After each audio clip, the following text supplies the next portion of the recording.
I'm looking at financials. They're up about 17% year to date. Now we're getting these warnings from some of the biggest players in financials. Is this a big situation that investors need to be worried about, or is this simply a bump in the road?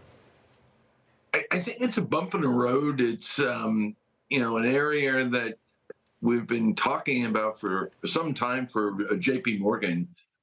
As you pointed out yesterday at an industry conference, their CFO suggested that the net interest income that the consensus had for next year is too high. And they've been telling investors now they've been over earning in net interest income.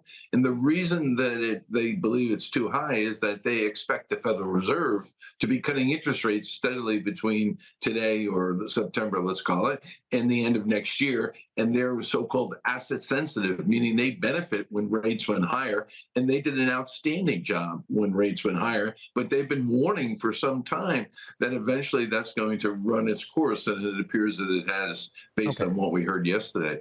We want to hit a couple of these issues, but just very quick, a bottom line. So is this a JPMorgan issue, or is this a broader bank issue when we're talking about net interest income? If the banks are positioned for rising interest rates, and each bank is positioned differently, it will impact them similar to JPMorgan. But most banks are not asset sensitive. They're neutral to slightly liability sensitive. So it will be mostly a JPMorgan issue, in our opinion. Let's get to Goldman Sachs. Forecasting a decline in their trading revenues. That seems like a big deal for just about every bank.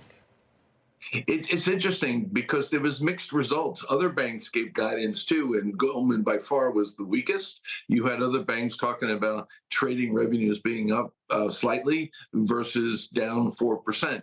They all cited two things for these numbers. First, third quarter last year was a very strong trading quarter for Goldman in particular, as well as Citigroup, because of FIC trading, that's fixed income trading, and this the FIC trading this year is a little weaker. So I think what you're going to see are mixed results, but clearly Goldman's numbers were the weakest.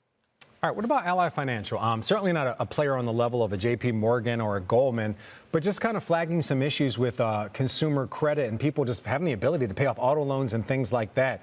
Is that something that you see impacting banks overall, or again, is this an Ally-specific issue? I think it's more of a specialty lender issue. Yesterday, JPMorgan gave continued guidance on their credit card losses that are still in line with what they said earlier in the year.